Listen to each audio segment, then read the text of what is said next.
70명당 1명. 우리가 결코 잊지 말아야 할 숫자가 일본 언론을 통해 공개됐습니다.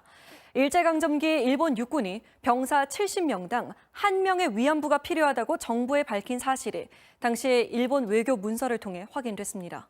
일본 정부가 위안부 모집과 관리에 직접 관여한 사실이 또다시 공식 문서를 통해 드러난 겁니다.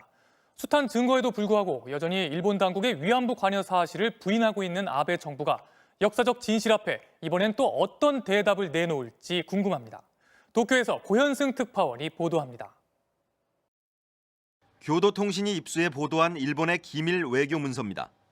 일본의 중국 침략이 본격화되던 쇼와 13년, 1938년 5월에 중국 칭다오 일본 총영사관이 본국 외무성에 보낸 보고서입니다. 해당 지역 해군이 예작부 150명의 증가를 희망한다. 육군은 병사 70명당 1명의 작부가 필요하다는 의향이라고 쓰여 있습니다. 또 황군이 전진할 경우 5,000명의 특수분열을 집중하라는 진안시 총영사의 보고서도 발견됐습니다. 작부와 특수분열은 성매매를 강요받는 위안부라는 뜻으로 다른 보고서에 쓰였다고 교도통신은 보도했습니다. 일본 정부는 1991년부터 각 부처에 남아있는 군 위안부 관련 공문서를 조사하고 있는데 이번 기록은 작년과 재작년에 수집한 23건의 문서 중 13건에서 나왔습니다. 일본군 위안부를 연구해온 하야시 히로우미 교수는 이 문서에 대해 군이 주체적, 계획적으로 여성을 모으려 했다는 사실을 뒷받침한다고 해석했습니다. 일본군과 정부가 위안부를 직접 관리 운영한 사실은 이미 여러 증거와 증언을 통해 확인됐습니다. 2014년에는 미국 문서기록청이 비밀 해제한 문서에서 일본군이 만주와 동남아에서 종군 위안부를 체계적으로 관리했다는 일본군 포로의 진술이 공개됐습니다. 2013년에는 일본군 위생병의 증언이 MBC 취재로 확인됐습니다.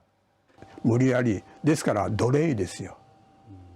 セックスの奴隷ですよ。毎月1回性病検査。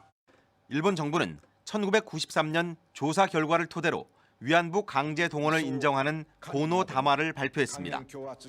그 후에도 이처럼 명백한 증거들이 계속 나오고 있지만 아베 정권은 고노 다마를 부정하며 위안부 문제를 애써 외면하고 있습니다.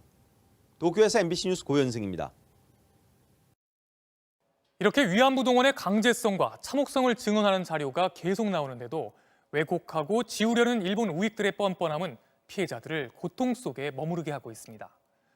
위안부 피해자 증언을 최초 보도한 우에무라 다카시 전 기자는 이렇게 말합니다. 慰安婦問題を伝えようという行為に対してさまざまな妨害があります。で、メディアも萎縮してます。そういうふうな中でやはりきちんと慰安婦問題を伝えていかなければならないと思います。二度とそういうことが起きないように。 과거의 잘못을 직시하고 반성하고 기억하는 일은 과연 어떻게 해야 가능할까요? 독일의 메르켈 총리는 아우슈비츠 유대인 수용소를 방문해서 또 사죄했습니다.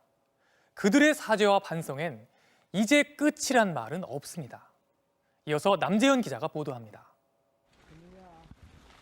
검은 옷을 입은 메르켈 독일 총리가 아우슈비츠 수용소로 들어옵니다. 수많은 유대인이 처형당한 죽음의 벽 앞에 헌화하고 고개를 숙였습니다. Ich empfinde tiefe Scham angesichts der barbarischen Verbrechen, die hier von Deutschen verübt wurden. Verbrechen, die die Grenzen 범죄를 기억하는 건 독일의 의무라고 강조했습니다. 사죄는 단지 과거의 문제가 아니라 민주주의를 지키는 것이라는 점도 분명히 했습니다. 지금도 벌어지고 있는 인종차별과 증오범죄를 절대 용납하지 않겠다고 했습니다. Denn wir erleben einen besorgniserregenden Rassismus, eine zunehmende Intoleranz, eine Welle von Hassdelikten. Wir erleben einen Angriff auf die Grundwerte der liberalen Demokratie. 아우슈비츠 비르케나우 강제수용소는 1940년에 지어졌습니다. 110만 명의 유대인이 학살됐는데 23만 명은 어린이로 추정됩니다. 메르켈 총리의 아우슈비츠 방문은 처음이지만 독일 역대 총리로는 세 번째입니다.